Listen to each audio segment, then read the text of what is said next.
Welcome to the Unitarian Universalist Congregation of Columbia. My name is Linda Brennison, and I'm your service leader of the day. To those of you here with us in the sanctuary, please be advised that this service is being streamed on YouTube. To those of you watching this stream service, we're glad to have you watching, but would, of course, rather have you here with us in person. Also, let me remind you that we have a pre- and post-Zoom service event, which also runs the YouTube stream of this service. Please make sure you read the announcements in your printed order of service. And with that being said, I'm breaking a small rule that we have, and I'm going to read a little announcement that didn't make it into the order of service. And it is a visitor's orientation to Unitarian Universalism will be held in room 8 at 15 minutes after the end of the service. So if you're interested in that, that would be in room 8 in the RE wing, which you would exit to your right through the social hall. Okay. Also, and especially be sure to read the weekly events that are emailed to you each Thursday, as well as the Unigram, which is our newsletter, and the website. I urge you to keep your website open, our website, as a tab on your internet browser so you can keep up with what's happening. Please practice social distancing and mask wearing per board-approved guidelines. At the moment, approved guidelines are that masking is optional while in the sanctuary, except that mask must be worn during singing. And now let us center ourselves for today's service and remember to silence all electronic devices as we listen to the prelude. This morning you see with us at the UUCC our beautiful new Steinway M baby grand piano. We will have our official piano dedication ceremony next week in the service when Joseph and Miriam and Colette can be with us, and we can celebrate with gratitude and joy as we welcome this new instrument into our community and into this space of worship. We'll also recognize the history of our previous piano both in that service and in next month's Unigram. Today, I would like to also thank Jean Capalbo and Craig Chatton, whose generous and exuberant donation allowed for this gorgeous instrument to be moved, tuned, and for our beautiful new piano cover. Thank you. This morning's prelude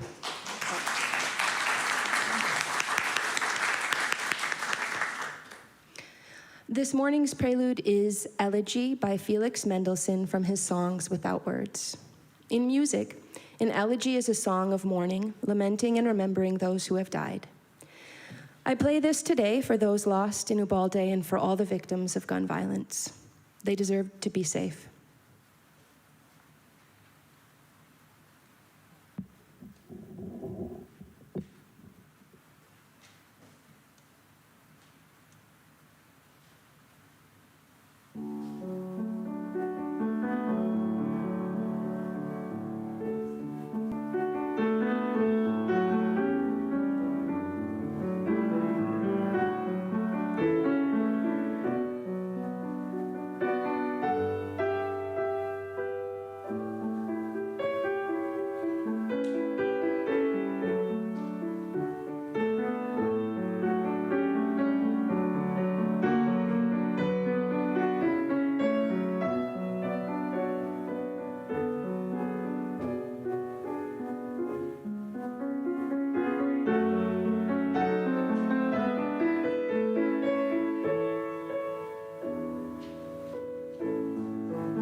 Thank you, Anna.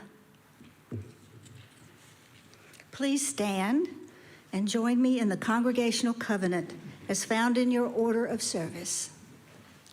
Love is the doctrine of this congregation. The quest for truth is its sacrament, and service is its prayer. To dwell together in peace, to seek knowledge in freedom, to serve others in community. Thus do we covenant with one another. Please be seated.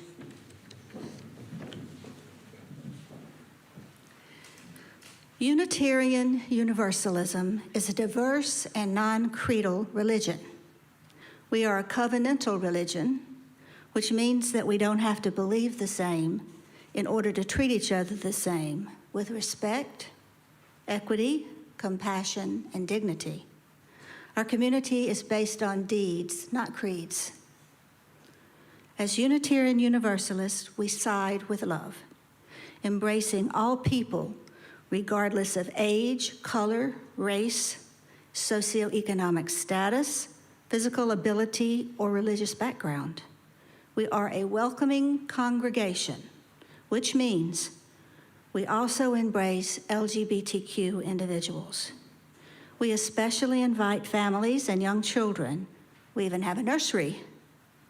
Our religious exploration team would like everyone to know that for the next several weeks, we will not have enough volunteers in our children's classrooms to provide nurturing classes for them.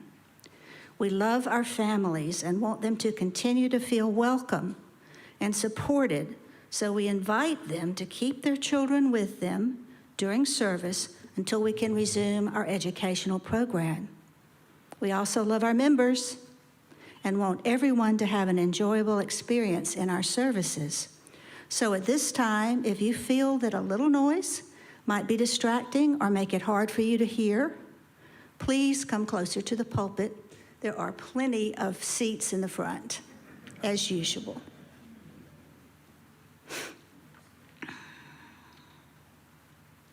We encourage everyone to wear name tags.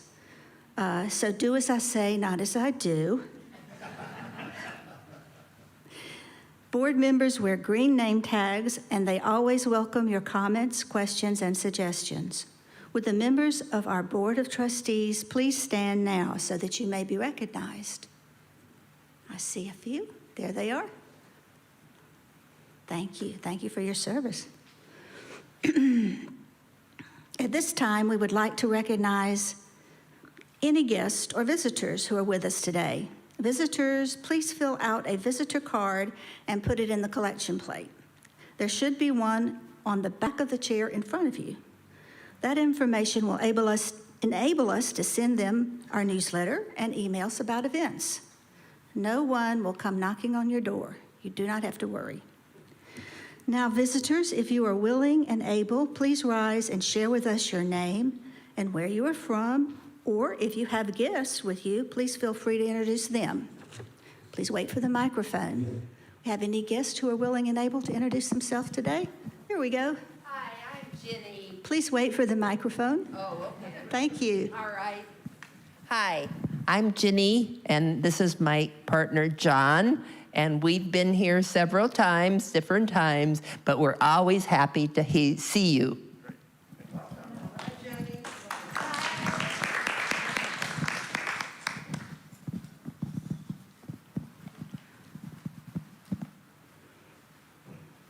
Thank you. Hi, my name is Tammy. I moved here about a year ago from the D.C. area, born and raised in South Carolina, went to school here. So it's nice to be back, my first time here. Great. Welcome.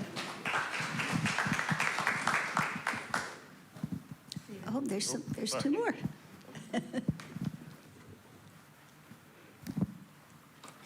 Hi, I'm Leah Corey, and this is my husband, Jay. We live here in Columbia, and this is our first time visiting everyone, so hello. Welcome. Hey. So happy to have our visitors today.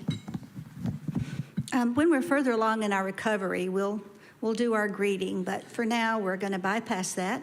I would like to tell you, though, that we will have a coffee hour today. We have coffee and little snacks in our social hall in the back.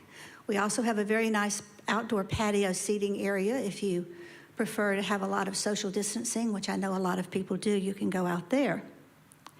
And now we have our chalice lighting. And today's chalice lighter is Tim Vandenberg.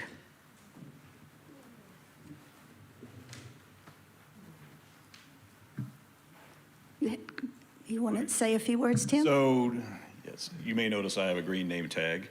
So I'm not on the board, but if you would like to speak to me after the service, I'd be happy to. Anyway, after you are on the board for 5 years, you get to keep your green name tag. So I've been a member here for like 15 years. We moved to Columbia in 2007, and we first experimented a couple of times as we were settling into the area. But we soon found that this was our kind of an extension of our family and felt like a home to us.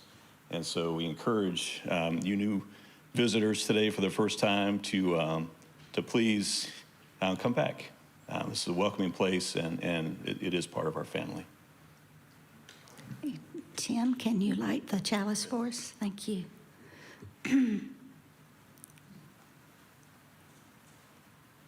Spirit of light and life, come unto us. Thank you, Tim.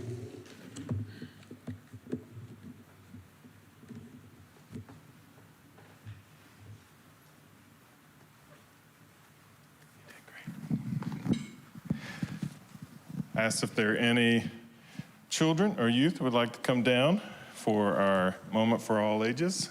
Join me down front.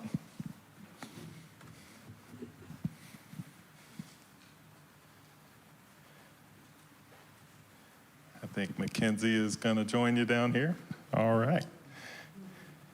Good morning and welcome. How are you all today? Great. That's good. I'm glad. Anybody notice anything special about my tie other than it's really kind of thin? What does it look like? A rainbow, that's right. Anybody know why I might be wearing a rainbow tie today? That is exactly right. We are celebrating Pride. Really, not just today, but all through the month of June is Pride Month, and so we're really happy to celebrate. Now, if you looked at the temperature for next week, you can see, I think we're reaching 103 degrees. So that will explain why we don't do a Pride Parade in June in Columbia. We save that till, when it's a little cooler in the fall, when it's like in the 90s at night. So you all have been there for Pride Parade, right? Where it's so nice and cool in October.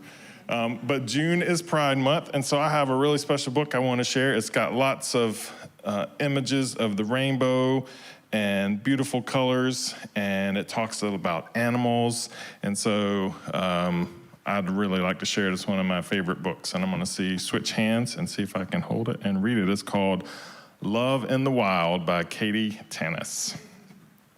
See if you can spot these animals. Love is holding hands on stormy seas. Anybody know what kind of animals those are? Goldfish. Goldfish? Could be. Yeah. Maybe otters. Maybe sea lions. It's kind of hard to tell. Yeah. Something underwater, right? Definitely. All right. What about that? You recognize those animals? Giraffe. They are giraffes, that's right. So love is nuzzling necks in leafy trees. That's nice, right? Let's see. What is that? Crocodile.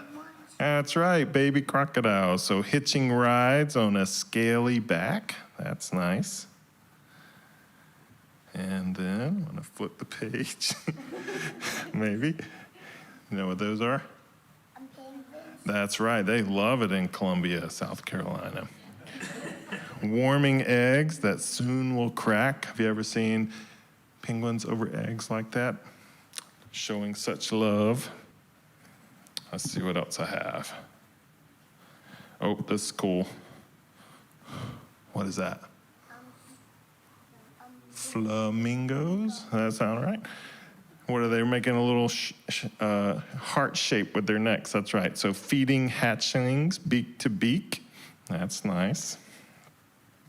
Let's see. Whoop. Can you find them? Monkeys are peekaboo and hide and seek. Oh, I got a method here that's working. Lasting bonds, a playful chase. Little cheetahs. Friendly pods, gentle pace. You see that? The whales. Elephants, right? A trunk's embrace. Elephants. That's right, a trunk's embrace when you're feeling stressed. Squirrels helping paws to tend the nest. Zebras standing out among the crowd. That's right, look at that. Spreading wings, bold, bright, and proud. See those beautiful rainbow colors? On snowy peaks. Yep. Porcupines or underground. And then all the animals together. Love is love wherever it's found. Isn't that cool? So Pride Month teaches us that whoever you are loved. No matter who you are loved. We say that every Sunday here, that we are a welcoming, that's a big word that means we love everybody exactly the way they are, and that you are free to love who you want to love. That's what Pride's all about. So I hope you have a great Pride Month and hope you celebrate. And if you want to borrow the Pride tie to wear around, you're welcome to it. I just need it back by next June, all right? Is that a deal? Thank you all for coming down.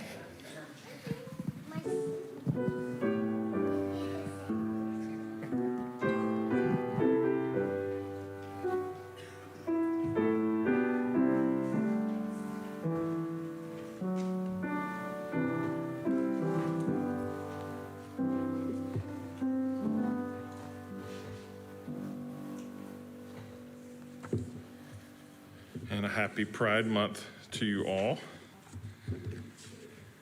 And that goes, same kind of deal applies to everyone. So if you want to borrow the tie, feel free.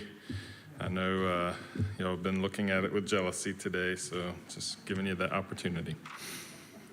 Our opening words today come from Sharon Wiley, and they are entitled Wholeness. She writes, "We speak so often of brokenness in religious life. Let us speak today of wholeness.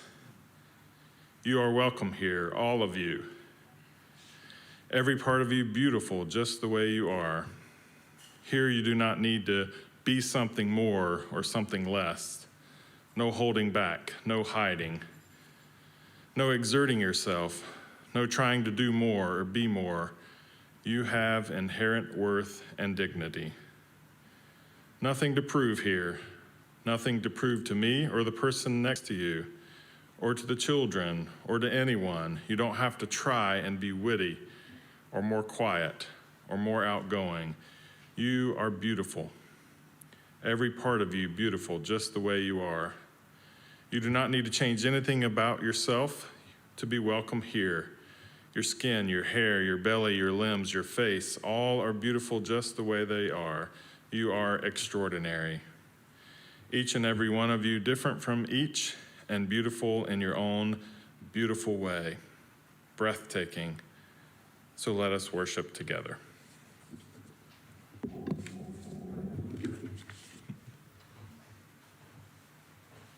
This morning's musical meditation is a song by UUCC member and songwriter extraordinaire Rod Brown.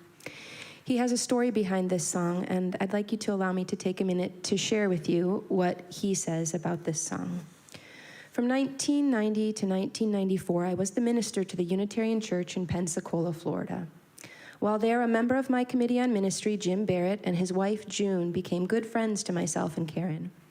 While there, our relationship to the Barretts deepened over the years. I officiated at the wedding for Jim's son, Bruce, and his bride, Hope, at the Barretts' home. I did the naming, the christening of their child at the church. Often I would join Jim and June and many members from our church in helping to keep 2 abortion clinics open and accessible during those turbulent times. Previously in 1984, there had been 2 bombings at Christmas with a message that it was a birthday gift from Jesus. Then on March 10th, 1993, 47-year-old Dr. David Gunn was shot 3 times in the back and killed while entering the back door of the Pensacola's Women's Medical Services. Shortly after moving to Canada in 1994 as the new minister of the Unitarian Church of Calgary, I received a phone call from Pensacola. Paul Hill had ambushed Jim, June, and Dr. Bertain when Jim and June brought him from the airport to the quote-unquote ladies' center.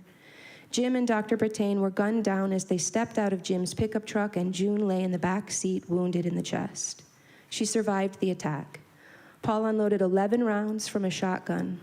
Later, I officiated at Jim's funeral service at Arlington Cemetery, where Jim received the full honor guard befitting a retired U.S. Air Force lieutenant colonel.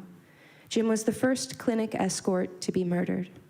I remember before Karen and I moved to Canada, Jim dropped by and showed me his handgun to assure me he would be safe when escorting doctors to the clinic. Karen and I had been followed home a couple of times. On the day he was executed, he forgot to bring his gun. The whole story is tragic. Paul Hill was executed in 2003 by the state of Florida. He was essentially a deranged Presbyterian minister. As June noted, they used to joke around and speak pleasantly with him in the morning while sipping coffee before the protest and media showed up. When he walked up to their truck, she thought he had some pamphlets to share, and then he lifted the shotgun. This is Rod Brown's In Memoriam to Jim Barrett.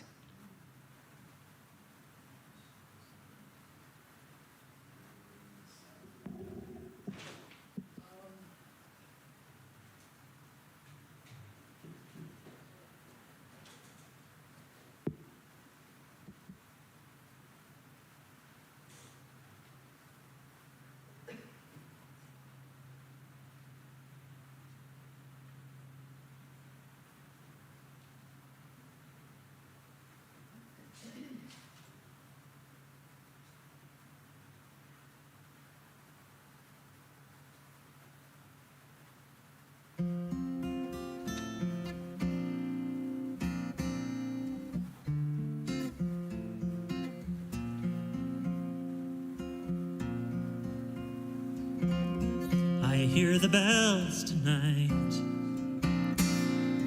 hear them ringing, and just like the bells in my dreams,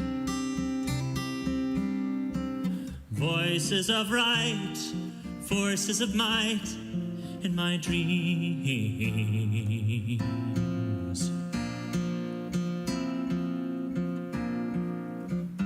Crazy rage has brought you down while guarding another's rights.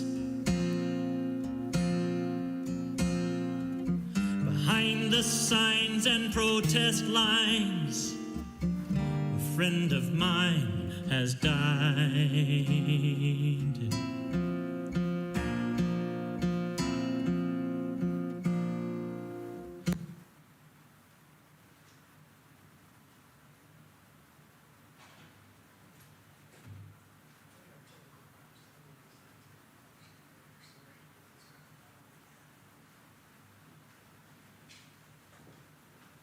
I regret we're having some technical difficulties with playing this beautiful song. We hope to share it with you soon.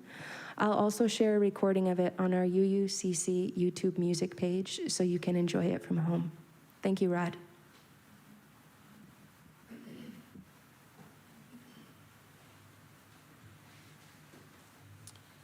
Can you join me in thanking Rod for sharing the vulnerable story, but also sharing the beautiful music too? This time we move to a point in our service where we light candles in community, an opportunity for you to come and share a candle for a joy that you are celebrating today and would like to celebrate that in community, or a concern that you are holding and would like to share that in this community, in this family. There are always 7 candles in the foyer, You can pick one up. And when you come down in the service, please speak into the microphone and briefly share your joy or concern, and then light a candle. I invite you to come forward.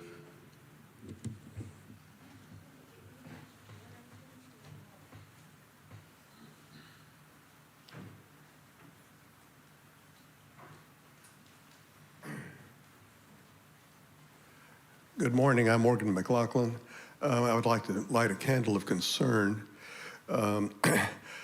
Our daughter-in-law recently had a lumpectomy surgery to cure her breast cancer. On Thursday, she went in for her first chemo treatment with our son, taking care of her. They have a new technique of putting cold things on people's heads so they don't lose so much hair. We'll hope that works. He had to do that for 8 hours for her. Anyway, so this is a candle of concern for their family. And also, we recently learned that a friend of ours has been diagnosed with terminal lung cancer.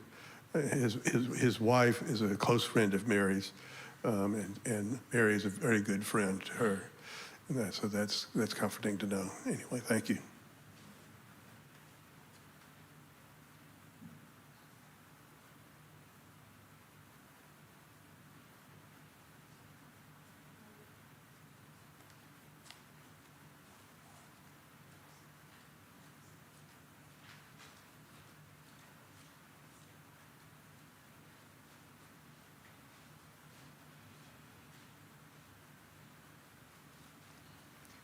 Hi, my name is Kate, and I would like to light this candle.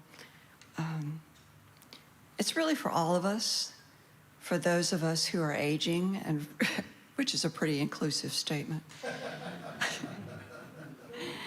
and especially for those who have reached a point in their lives where their aging or physical status dictates a change in their living situation. The first 6 months of this year, I was involved in assertively helping my cousin seek care in a nursing home. And it is so sad that in a culture that derides aging, we have no ceremony for what should be a sacred process. It's so difficult for all concerned. I wish I could say I handled it with grace. A few days that was possible. But anyway, for that transition, I light this candle.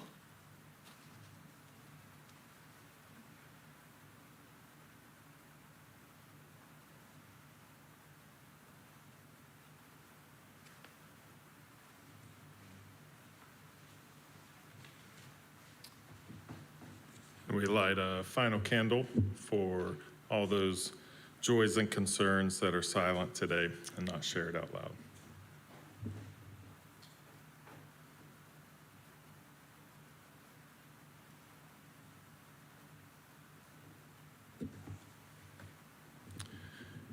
Please join me in a brief pause to pour our energy and love to all that we've heard, all that's been shared, all that we've felt during this time.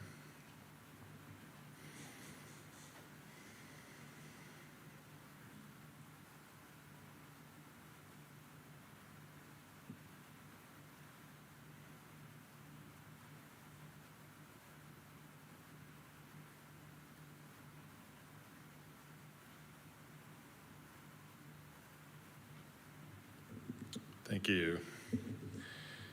This time we prepare for our morning offering, and a reminder that our Share the Plate recipient this month is the Good Samaritan Clinic. So if you would like to donate to that particular work of the clinic, you can do so by putting a check in the envelope and designating it to Share the Plate, or using an offering envelope to do so. This time I invite our ushers to come forward.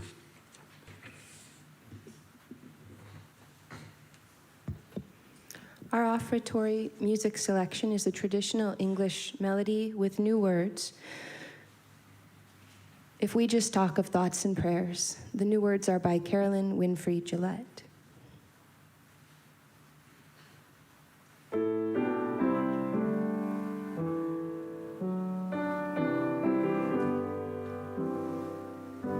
If we just talk of thoughts and prayers and don't live out a faith that dares and don't take on the ways of death, our thoughts and prayers are fleeting breath. If we just dream of what could be and do not build community and do not seek to change our ways, our dreams of change are false displays. If we just sing of doing good and don't walk through our neighborhood to learn its hopes, to ease its pain, our talk of good is simply vain. So may our prayers and dreams and songs lead to a faith that takes on wrongs, that works for peace and justice too. Then will our prayers bring joy.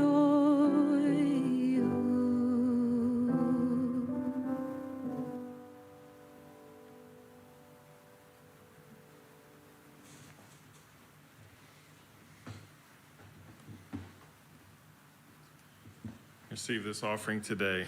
It's a symbol of our commitment to the good work of the UUCC.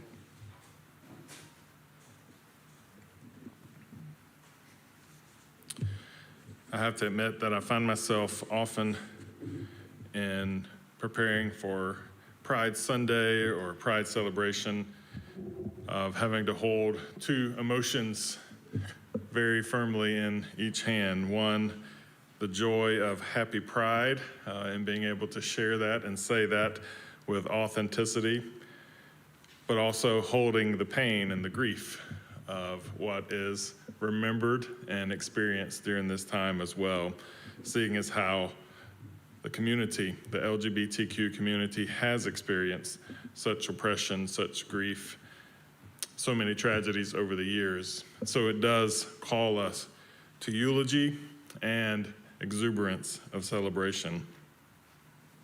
Today is no different, as we are also on the heels of acts of violence that we have alluded to today in our service. We continue to celebrate pride by also embracing our grief.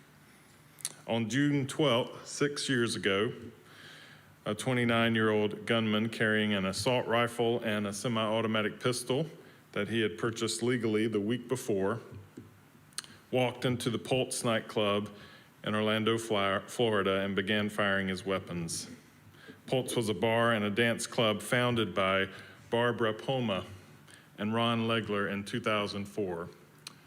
Barbara's brother, John, had died from AIDS in 1991, and so the club was named for John's resilience and his pulse to live on.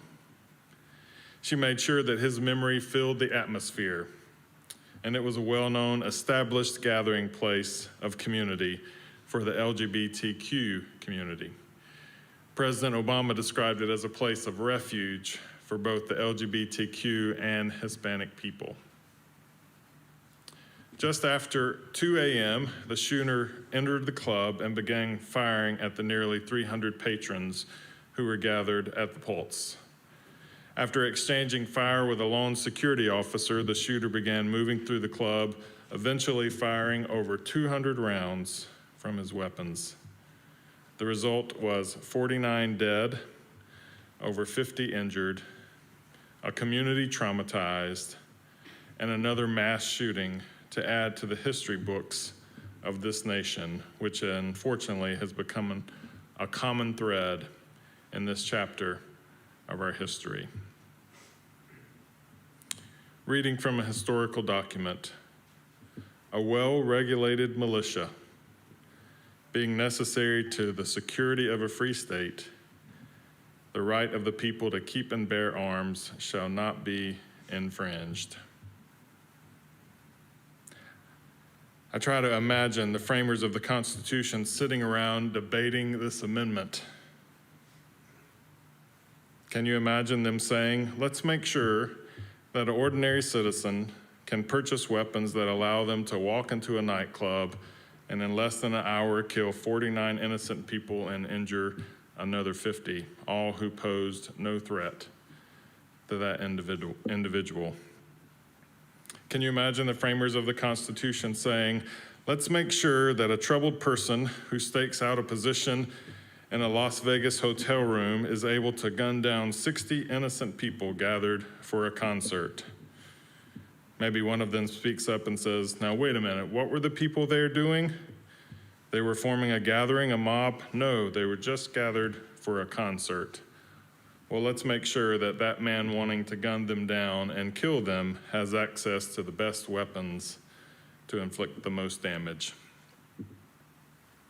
Maybe one of the framers says, let's turn our attention to the schools where our children gather for education.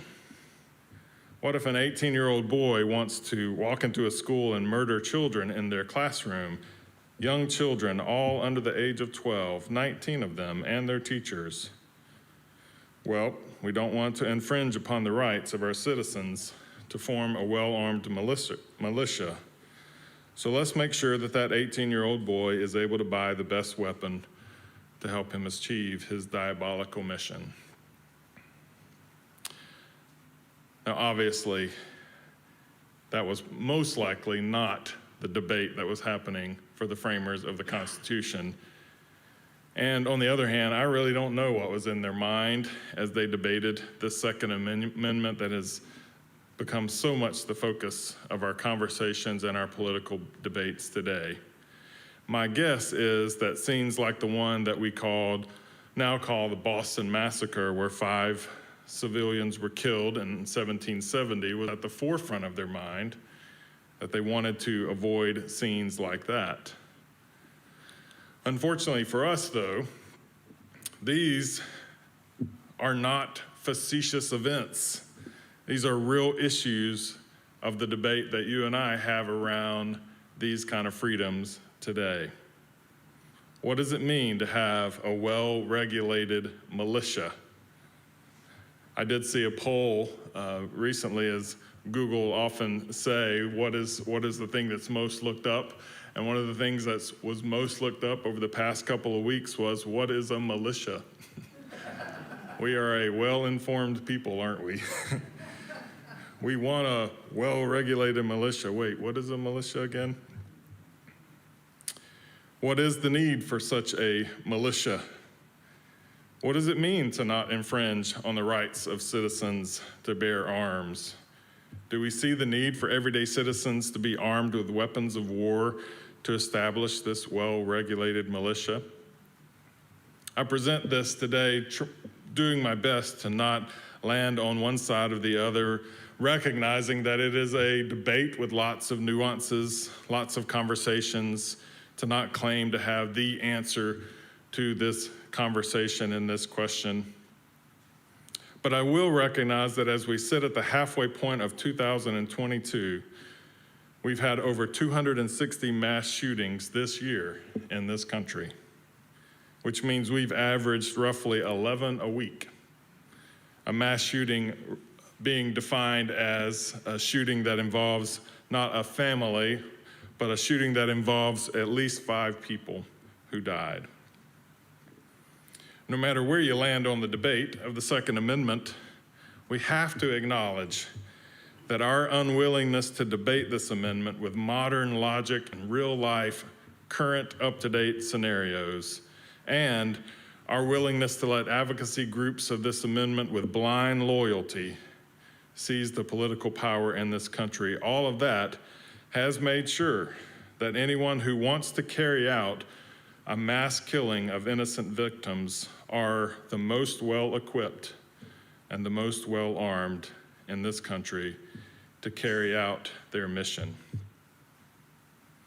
What do we do? So much emotion, so much feeling, thinking involved in debating this issue of this day. Most everyone has staked out a claim and know exactly how they feel and where they stand about this and defend that fervently. But we have to acknowledge that we have a problem, no matter where we land on the debate, that we continue to experience these events over and over again. This week, the Pulse Memorial Garden was opened and dedicated. Features a quiet garden with 49 colors utilized, as well as a beautiful reflecting pool that shows the 49 colors. A little bit later in the year, the museum is going to be opened that is identified as a place for communities to gather, to grieve, to connect, to learn, and to inspire advocacy.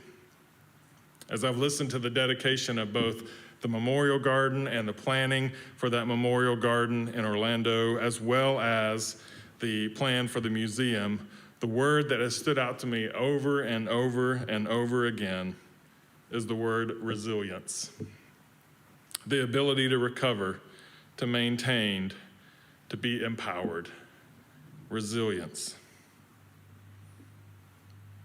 I don't know your feelings as you've watched, especially the latest shooting in Texas at Robb Elementary, but the feeling that comes to me often in events like this is a sense of helplessness and a sense of futility, that things are just never going to change, that somehow we can't make a difference, and that we are all just waiting victims of the next mass shooting. I wish this weren't true. I wish this weren't true. But I have to admit that it crosses my mind every time I stand up here. I wish it weren't true, but it crosses my mind every time I drop my kids off at school.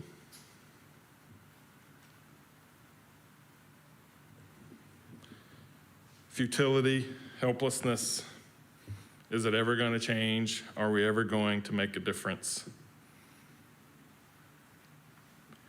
I'm drawn to the word resilient, to latch onto something that is powerful, that is buoyant, that gives me the ability to get my head above water and find some sense of futility, some sense of ability,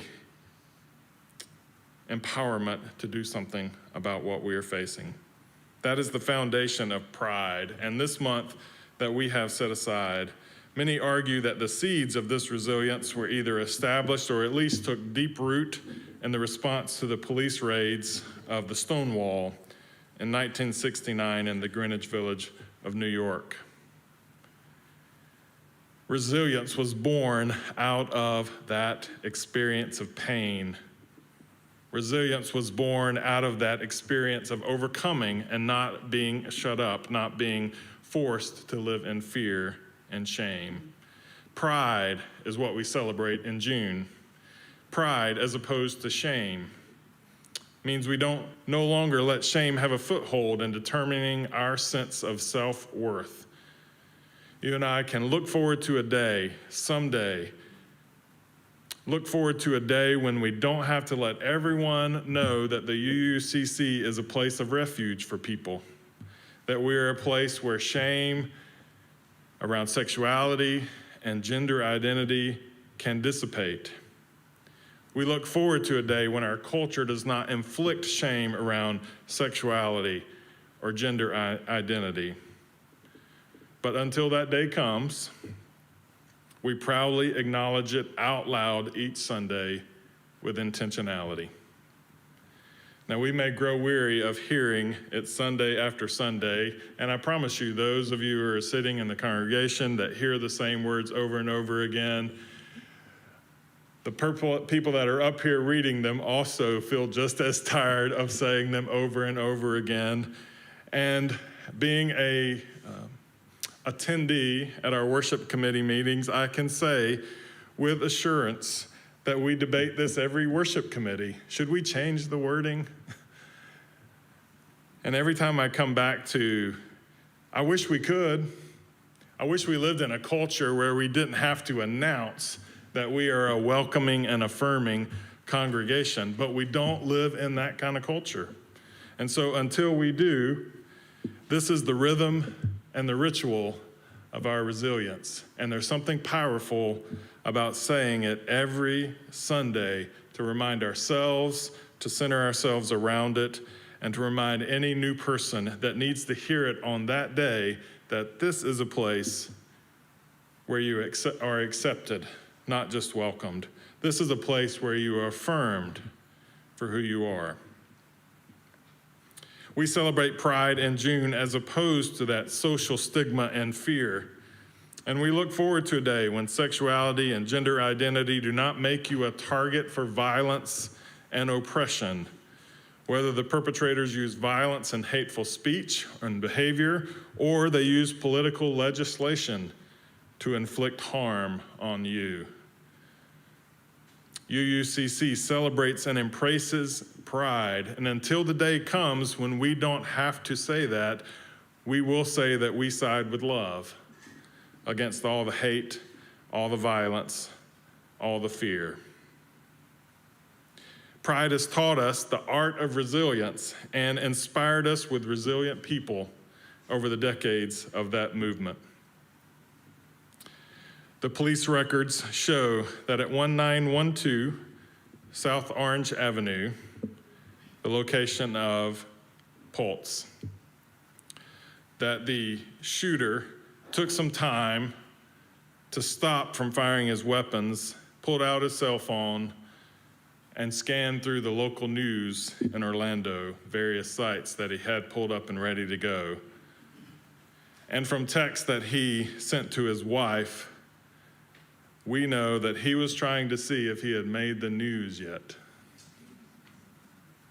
Because he wanted to be famous. He wanted to be the center of attention. He wanted 1912 South Orange Avenue to be a place where his name was spoken with fear, and the news of this event would reach his narcissistic needs. I don't know if you've noticed today that I have not shared his name for that reason. Because instead, 1912 South Orange Avenue has become a memorial to the 49 beautiful people who died. The location has been transformed into a garden of healing, of hope, and resilience. And the movement from that experience has committed to the theme of outloving hate, the official theme of the Pulse Memorial, outloving hate. It's almost as if they reached into our UUCC description and pulled a value of ours into their commitment. And so I invite you all of us, when we feel powerless, the shadows of futility creep in our culture against gun violence, against violence, particularly toward folks who identify a certain sexuality or gender identity, to let pride remind us that we possess the most powerful weapon as we form a militia of love. With our love, with our resilience, we will overcome.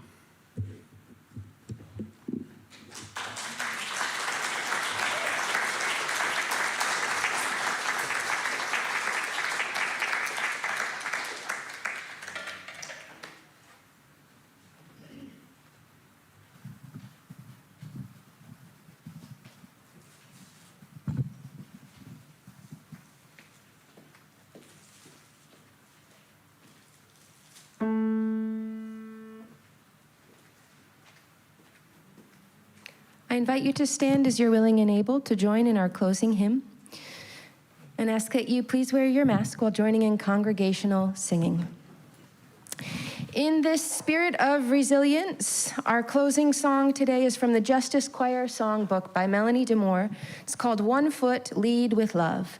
You don't have lyrics. This is a call and response song. I'll start with the chorus and the verses. I ask you to respond to the call.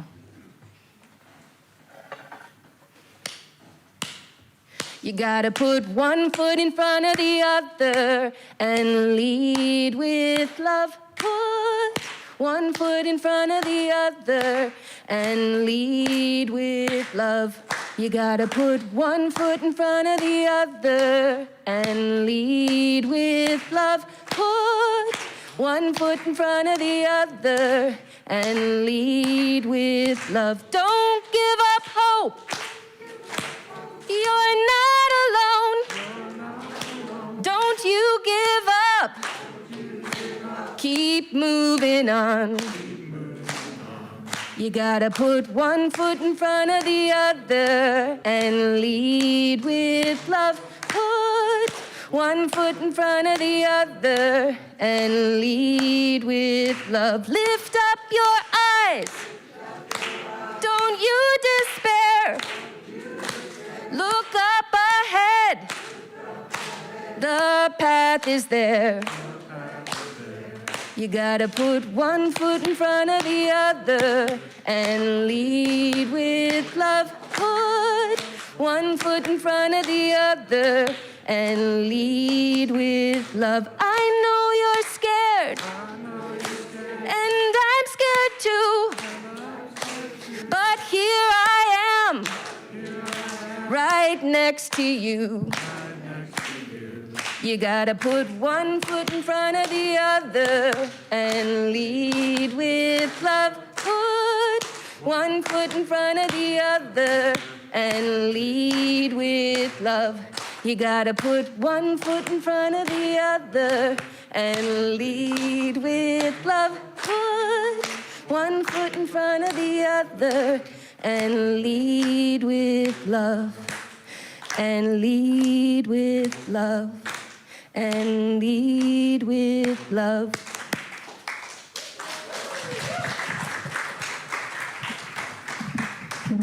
Thank you, Anna. You can remain standing for a brief closing words before we sing our benediction. Our closing words come from the band Mumford & Sons. Just a short portion of their lyrics. They write, "As I hunger and I thirst for some shiver, for some whispered words and the promise to come, you saw me low, alone again, but didn't they say that only love will win in the end?" As we extinguish our chalice today, which is the symbol of our resilience and our love, we do say back that only love will win in the end. Please join in our congregational benediction.